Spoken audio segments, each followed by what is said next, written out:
Whether you operate one forklift or thousands, one location or hundreds, the new My Toyota customer portal can help you optimize your operation and material handling equipment. This one-stop, free-to-use platform is designed to help you take control of your information and make smarter decisions, all at the touch of a button. Register and access your data today at my.toyotaforklift.com. That's my.toyotaforklift.com. Hi, this is Jim Lawton of Zebra Technologies, and you're listening to the new Warehouse Podcast. Today's safety tip is beat the odds on repetitive motion injuries. Let the robots do the pick and pack. Starting March 28th, Modex 2022 lets you see what's coming and take advantage of it to power your supply chain with more possibilities for years to come. With 850 exhibitors and education sessions, Modex 2022 is where you'll find the more of everything. From illuminating education to next generation technology and equipment in action to the latest equipment and system solutions for your supply chain needs. Visit modexshow.com and join us March 28th to 31st, 2022. With e-commerce off the charts, many small and growing warehouses are asking, how can I get ahead when my warehouse is barely keeping up? The answer is future-ready warehouse tech from Zebra Technologies. Warehouses can simplify and upgrade all processes, from automated inventory management to hands-free picking, with Zebra's tailored, scalable mobile solutions. They're simple and intuitive. There's never been a better time to upgrade for success with Zebra. How can your warehouse get ahead? The answer's in black and white. Get the answers at zebra.com/theanswer. That's zebra.com/theanswer. How do you create warehouse superheroes? The answer is simple. With visual voice scan solutions from ProCensus. With record demand and labor shortages, warehouses need more effective workers and lightning-fast onboarding. Visual voice scan solutions from ProCensus enable warehouse workers to achieve superhero performance with up to 20% improved productivity and up to 99% accuracy. Hands-free barcode scanners from ProGlove paired with wearable mobile computers is just the beginning. Improved mobile interfaces with reduced keystrokes, easy-to-read screens, custom keyboards, voice-enabled interface, and more can be realized with ease on the leading WMS platforms. Sound too good to be true? Let us show you with our one-of-a-kind virtual demo. Visit procensus.com to get started today. Again, that's procensus.com to get started.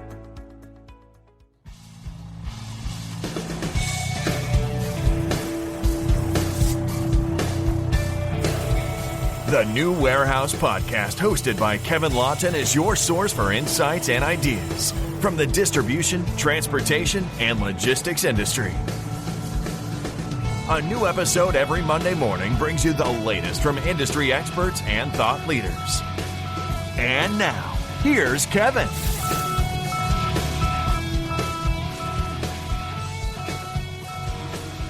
Hey, it's Kevin Lawton with the New Warehouse Podcast, bringing you a new episode today. And on today's episode, I am joined by the only other Lawton that's ever been on this podcast before, Jim Lawton, VP and General Manager of Robotics Automation at Zebra Technologies. And you may remember Jim came on at the end of last year, kind of wrap things up. And we really were talking about the robotic division of Zebra and how it has expanded and grown with the acquisition of Fetch Robotics sometime last year. So Jim's back, and he's going to talk to us about, of course, robots, right? So we're going to talk to Jim. He's going to talk to us a little bit about, some of the trends that were kind of surprising coming out of the end of last year, and then also kind of what's here to stay and what's been happening in the first quarter in terms of robotics and automation, and how it's going to play out for the rest of the year for 2022. So, Jim, welcome back to the show. How you doing? Thank you. Doing well. Thank you for having me. Definitely happy to have you back on. Lawton's always welcome. I always Absolutely. say that, right? So if people are not familiar with Zebra, Zebra is a sponsor of the show. We've had Zebra on the show many, many times, and Zebra is pretty ubiquitous in the supply chain world when it comes to technology and devices and all different types of things that help us do our jobs better. So why don't you tell us just kind of brief overview of Zebra, and tell us a little bit more about the robotics arm of Zebra and how you're involved in that. Sure. Yeah. So if you've been in a retail store, if you've been in a manufacturing environment, if you've been in a medical facility, chances are you've interacted with one of Zebra's devices. When I went to get my first COVID vaccine shot, I was in a pharmacy, and the person that was entering in the data, my birth date and so forth, was entering it into a Zebra handheld device. And so, we're proud of the fact that our devices are in places where it's helping companies execute on their mission. And so from a Zebra sort of vision perspective, I mean, we think about and focus on people and devices that we describe at the edge, and wanting to make sure that those are visible, connected, and optimized. And so we have a set of mobile computing products and printing products and scanning products that are specifically focused in and around those areas. Over the last few years, we've gotten a lot of interest from people around the desire to want to explore and understand the opportunity to take the next level in many of these environments, and say, what could we do if we also had, in addition to those devices, we also had robots? And so that led to the creation of a new robotics automation business unit at Zebra that's specifically focused on how can we leverage the power of automation and the power of people and devices on the edge and bring those two things together in ways that drive, fundamentally better performance from a productivity perspective, from a throughput perspective, in a warehouse from a cost per pick perspective. And so we're able to think about things that were never possible before as a result of marrying many of these technologies together. And that's really what Zebra's mission right now is all about. Yeah, very interesting, and I think it makes total sense, to add that to the already extensive portfolio that Zebra has. I mean, that's kind of the things that you have been implementing are automations in a sense that not necessarily technically the first thing that comes to mind, I think, when people think of automation, but when you're adding in, the handheld devices, the vision devices, all those different types of things, like those are all parts of automation too. And anytime you're kind of eliminating paper and reducing manual processes, you're automating. So adding robotics to that portfolio and really expanding upon that is I think a huge key to the growth and just being overall partners and technical partners to logistics and supply chain companies. So very interesting stuff. And obviously we covered the acquisition in the last podcast, but I want to get into a little bit about as we're at we're sort of still at the beginning of 2022, and I guess the years seem like they take a little longer now with the pandemic and everything, right? So let's talk a little bit about for you from the robotics and automation perspective. What do you think were some of like the most surprising trends that happened in 2021? What really kind of, I guess, maybe you weren't expecting or grew a lot more than you thought it would? Yes. So the biggest drivers of automation continue to be those that are maybe not quite so surprising. I mean, the scarcity of labor, right, the step function increase in e-commerce. Our estimates and those of others are, we're 5 to 7 years ahead of where we would have been had it not been for the pandemic. But in addition to those things, what we also saw was, first, how many more and different categories of goods became available online. So for example, I can buy a car today without ever stepping anywhere near a dealer's lot. Yeah. And many, many more people took advantage of that ability because of the concerns that they had about, being in environments where they, may not be safe from a health perspective. Second, how quickly consumers adopted to new models for getting what they bought. So home delivery, curbside, BOPIS, standalone distribution centers. I mean, the challenge, of course, for many of these new modalities is that retailers have had a hard time making many of them profitable. And so it's one of those trends, it's one of those drivers that have been pushing people to look for new and different ways to drive greater productivity and profitability.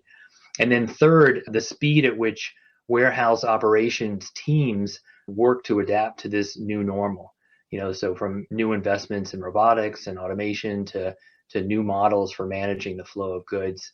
I think all of these are things that, we didn't see coming, and certainly didn't see coming to the degree that we did, in 2021, many of which were, spawned as a result of the aftermath of the pandemic.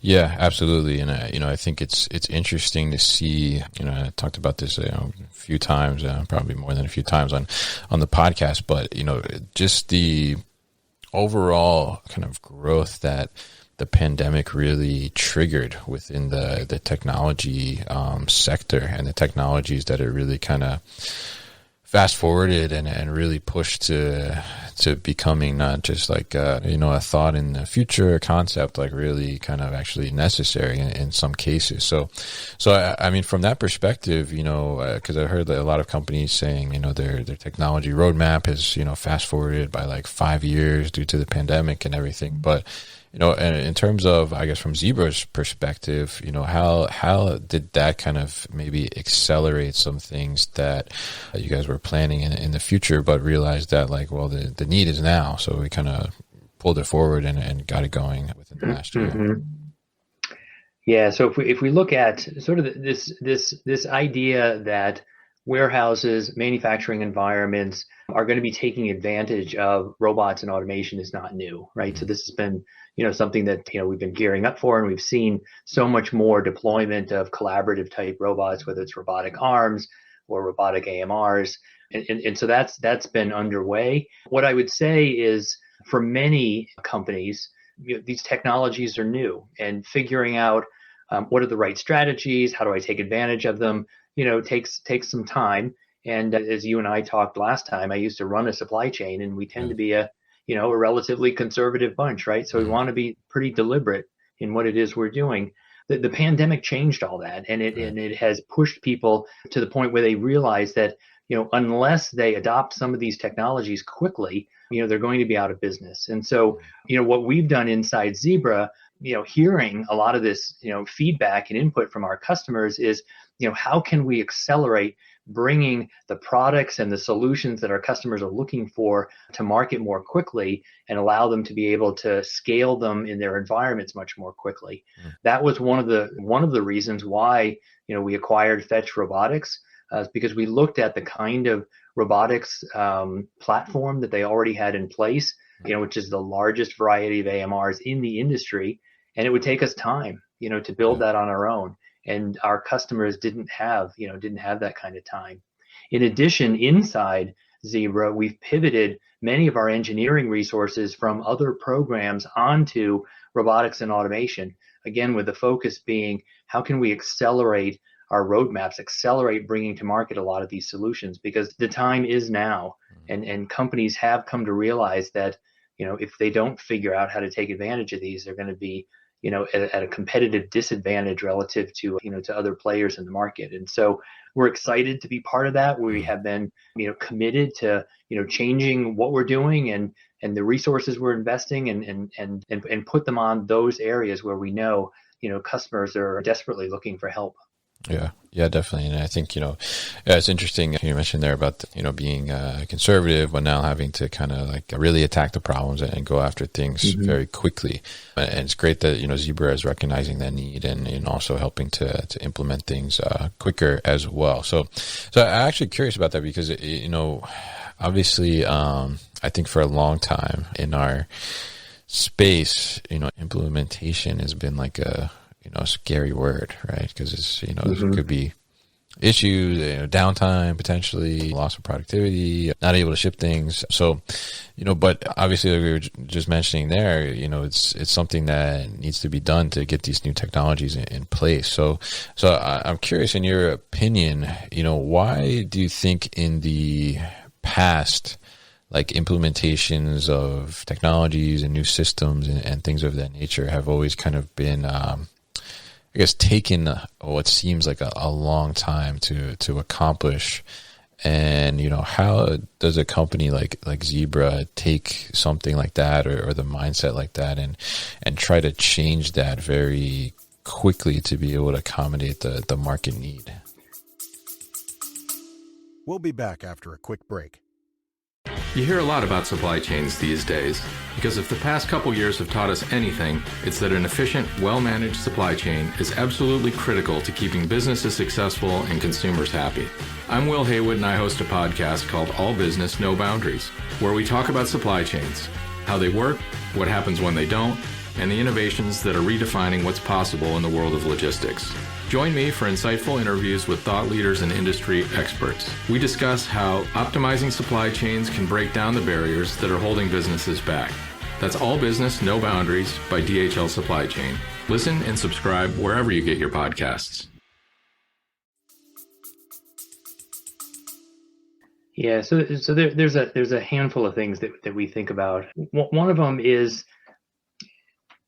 my experience has been people will sometimes move from reluctance to super exuberance about a technology, and they just want to go all in. Let's go for the big thing, and I was at a manufacturing company in the 90s where we were implementing an ERP system, and the deployment of it almost shut us down for a quarter.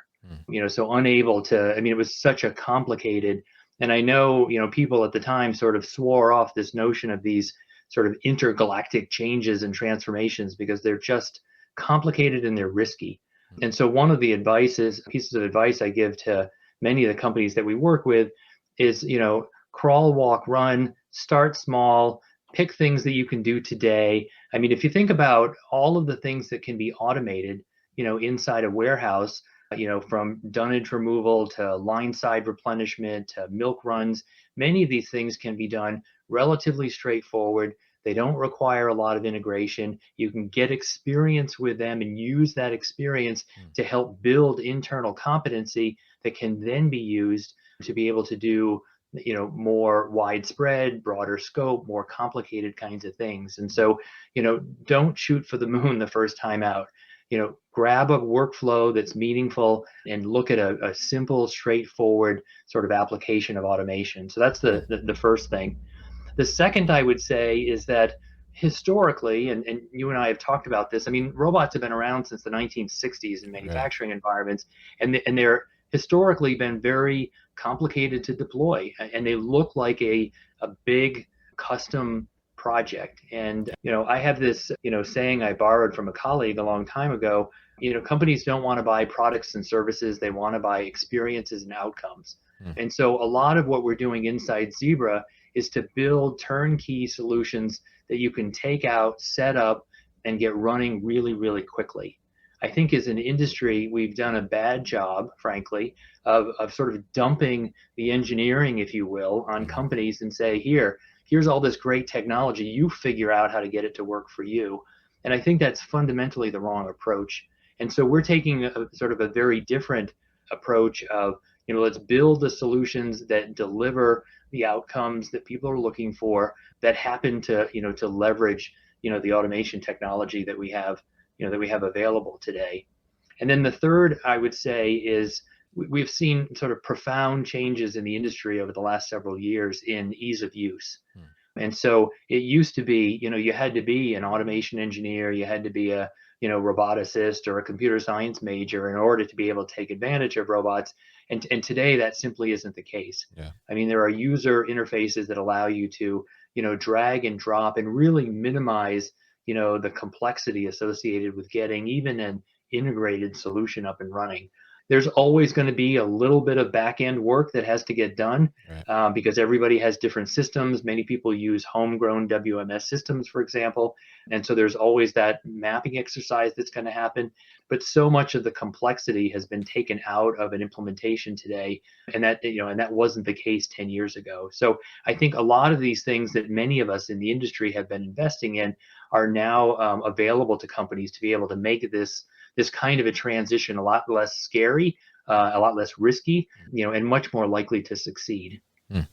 Yeah, very interesting. And I love the I guess was your third point there. I think the ease of use, I think, is a huge thing. And it's interesting because I've certainly seen how the technology and coming to the ease of use, how we look at our personal lives and the technology we're using there, when it comes to smartphones and, smart TVs and the way these things are now set up. And you have, most things now, you barely get an instruction booklet, right? When you turn it on, it basically guides you through the entire setup. Mm-hmm. So, the user experience is very good. It's very easy. But I think for a little while, it seemed like, from an industrial standpoint, from like our industry standpoint, the technology was not keeping up with that. So I think you see, people look at,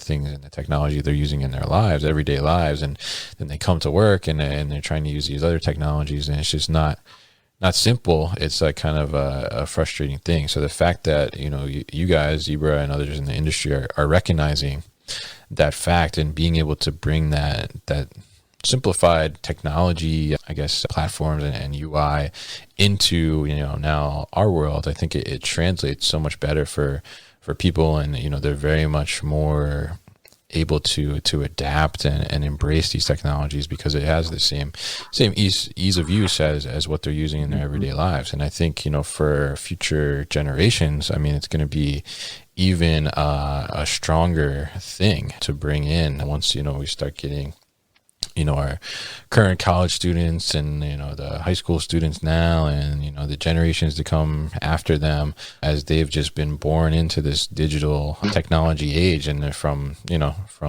day zero when, they come into the world, it's going to be so much easier for them to translate into that, because I've certainly seen in my experience too, where, like some students, they come in, or like they've, come in as a temp in the summer, or intern or something into a warehouse, and some of the technology is dated, and they're just like, how do you use this like every day? Like, this is crazy. Like, why don't you do it like this? Or why isn't it like this? And, it's true, it's a very valid point, but the fact that it's being recognized now, and I think, through things that like Zebra is doing, really kind of changing that is a huge thing. So definitely a big deal. I'm happy you pointed that out there. So we talked a little bit about kind of 2021 trends and some of the things that were going on there, but now we're obviously in 2022, and we have about a month or so under our belt. So from your perspective, I mean,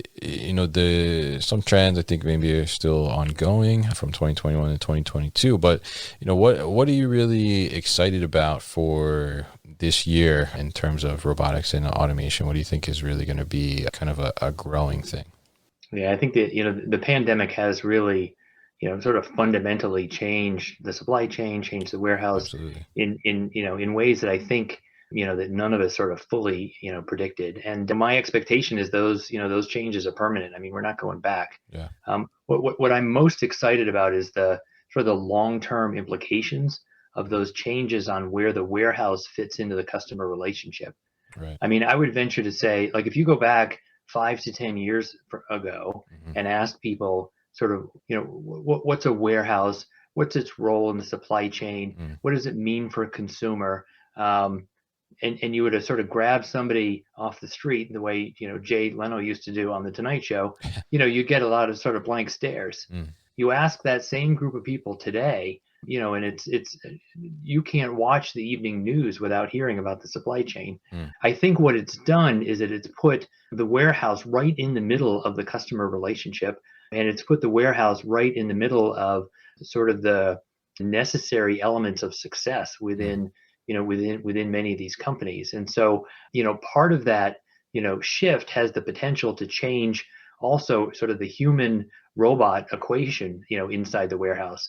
So where the skills only people can bring will change the kinds of work that people will do, Right. And then the robots will start to take care of the rest.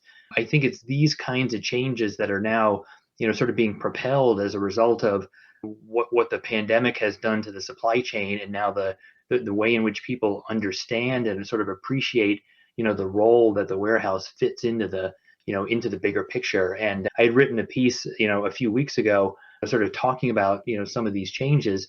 And the point that I was making was what I think many consumers, what many of us sort of fail to, to appreciate fully, is that a lot of what we're seeing, is a result of what we do and what we're driving and what our expectations are. So I think the intersection of sort of what the pandemic has created with what consumers' expectations now are, really is sort of creating, this opportunity for, the warehouse to shine. And that's really exciting for me, because I think it was, many years ago, it was, I think people would say, so the warehouse was sort of like electricity, right? Nobody really thought about it until it wasn't there or until it wasn't working. And now I think we're in a very different place than we were before. So I sort of like how, warehousing is sort of, coming into the light, so to speak. Yeah. Yeah, I mean, it's great for us, right? We're in the right Yeah. spot. Yeah. But yeah, I mean, I totally agree. I mean, it's very crazy now to think about just how things have grown and how warehouses have become such like a, I don't know, a pillar in society almost. You know, like you said, supply chains being talked about all the time. It's a topic in the news. So obviously, it's been a strain in some senses during the pandemic, and that's kind of why it got brought to the light. But it's also definitely shining the light on the importance of everything that's happening in the supply chain, including those warehouses. So it's very interesting, and I think even when I think about it, it's interesting even just to think about. I think as we expand and the consumer behavior is moved more towards e-commerce, as more favorable towards e-commerce, we look at the expansion of the amount of warehouses and fulfillment centers, and you just think about kind of the now, probably in contrast from 10 years ago, as you mentioned, the sheer number of people that are employed in a warehouse now is just crazy. I mean, you think just Amazon alone, how many people they employ, it's pretty crazy. So I mean, even I would say, even 3 years ago when I started this podcast, and I talking to some friends who they don't work in this industry in any way, and they're kind of like, you started a podcast about what? Like, is there really stuff to talk about there? So it's interesting just to see in just that short time, the things that have kind of how it's come to light, and it's been like such an issue. And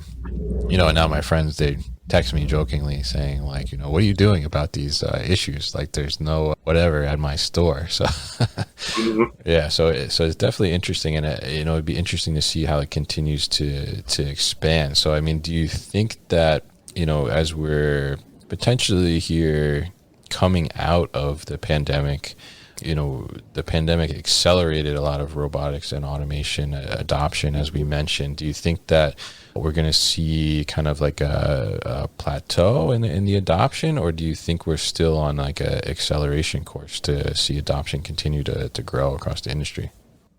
I think the pandemic has fundamentally sort of changed the mindset, and there's now an appreciation with many more people that there may not have been before. And I don't think that's going to get undone. I don't think that's going backwards. I mean, and certainly the interest that we're seeing, here at Zebra and many of the other companies in the robotic space, is continuing to sort of ramp up into the right. I mean, the interest level is going up, not down. Most of my, conversations with companies is not, what are you doing? Is it interesting to us? Let me explore it some more. A lot of it's much more, hey, how quickly can we get this implemented? Because we really need to kind of get these kinds of solutions in place. And so I think that's going to continue, for quite a while. I mean, certainly the challenge that we talked about earlier from attracting and retaining labor, all of the models are projecting that problem is going to get worse, not better. And so sort of the underlying drivers of what's, causing people to have this level of interest are going to make it even more important going forward, not less. So I think this is going to be sustained. I don't think it's a sort of a pandemic blip. It's going to be something that I believe, those companies that have embraced these kinds of technologies are going to fundamentally be in a much more competitive position than those that haven't. And so I think that's going to continue to sort of apply pressure to the system to understand, explore, and ultimately deploy these kinds of technologies. Yeah, absolutely. Interesting insight there. Yeah.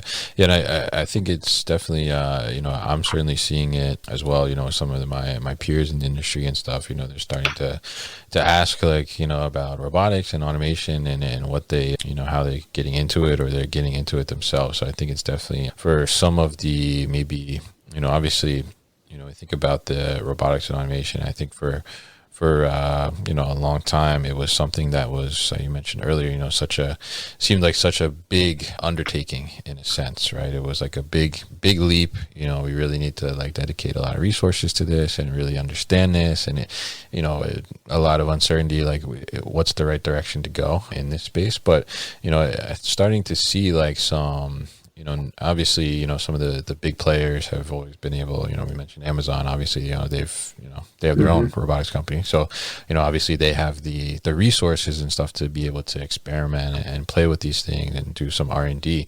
Whereas, some maybe smaller, medium-sized businesses don't necessarily have that or have had that. So I'm curious, from what you're seeing, are you seeing that now with this accelerated adoption and kind of accelerated technology roadmaps? I mean, are you seeing that more small and medium-sized businesses are starting to inquire more and even adopt more robotics and automation into their operations? I really am.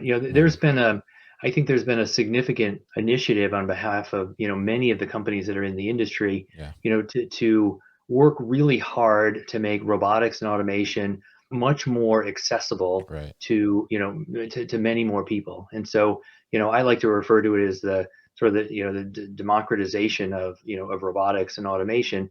If you were, for a long time, if you were a large company, particularly if you were an automotive company, you tended to have a lot of resources inside your organization that were devoted to understanding and deploying, these complicated systems. But if you were outside automotive and if you were a small, or a medium-sized business, you were really precluded from being able to take advantage of these kinds of technologies. And so a lot of the work that we described earlier in terms of, easier to use, but also easier to deploy and redeploy, and making solutions that are much more flexible. And so, the robots that Zebra sells today, the robots that many of the other companies in the industry sell today, it's the same robot. They're not customized. The code is the same code. You certainly, drag and drop to get it to do your workflow, but you're not sort of doing coding in the traditional sense in order to be able to get it up and running. And so the skills that you need inside your environment, inside your company to be able to take advantage of it are your knowledge and experience about the way your processes work, not how do I sort of bolt together a bunch of automation related technology and get it to all work together.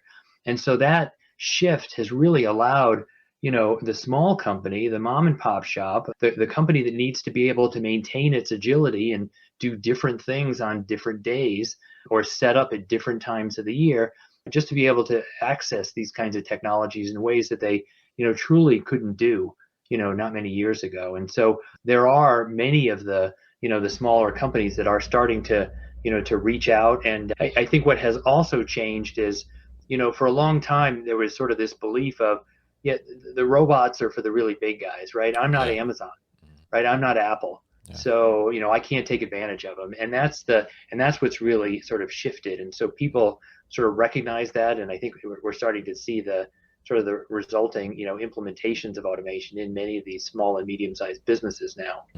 Yeah, very interesting. I was really curious about that because, I obviously, the thing that you just mentioned is there was this mindset of like, well, we're not these guys, so we can't do that yet. Like they're doing it, so it must be kind of unattainable for us, right? So it's great that I think companies are recognizing that now and creating that accessibility, as you mentioned, because I think it's it would be a shame for it to be something that truly was like unattainable for that, because I think as the industry as a whole, we need to move forward together, which I think makes sense. And certainly, then it also gives them the advantages of being able to put those technologies in place where, now, workers in a sense, as they're, especially in areas where it's, densely populated with warehouses and distribution centers, workers, they could work at, 5 or 6 different warehouses in the same area.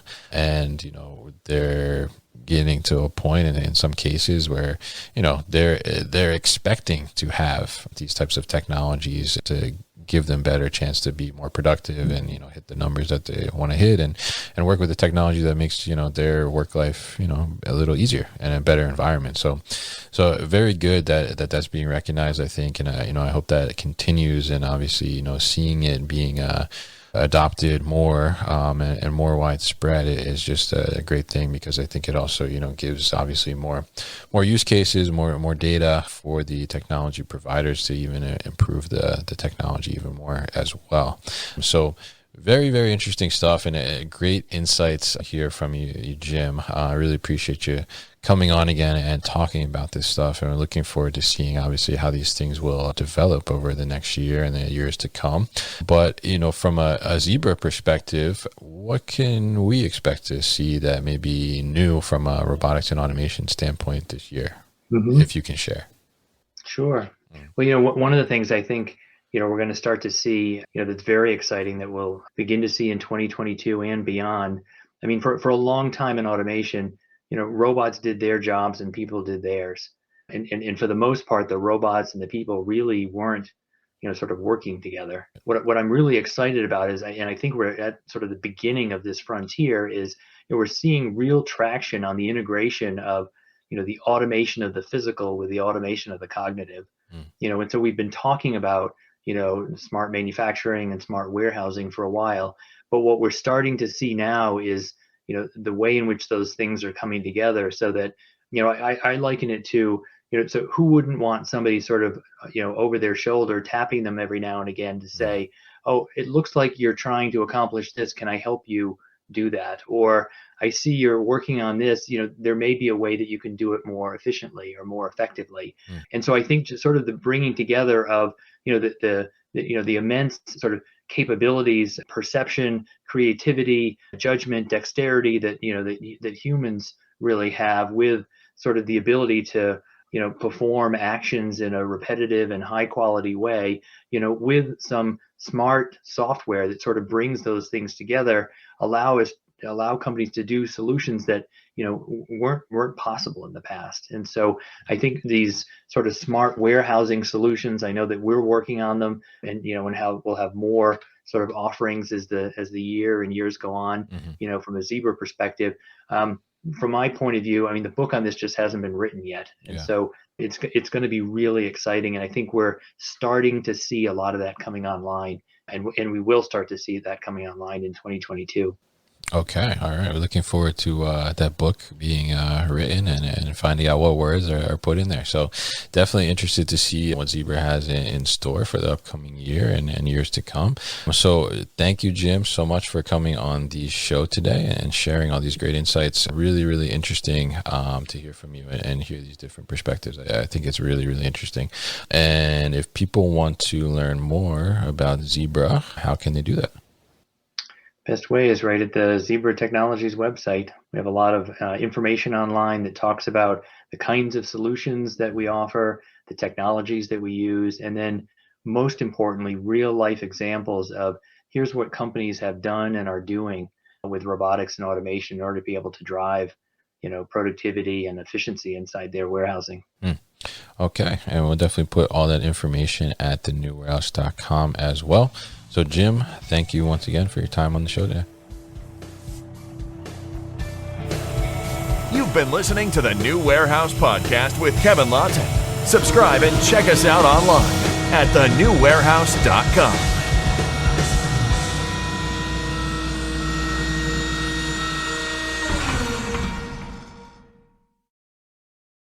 Thank you for listening to this episode.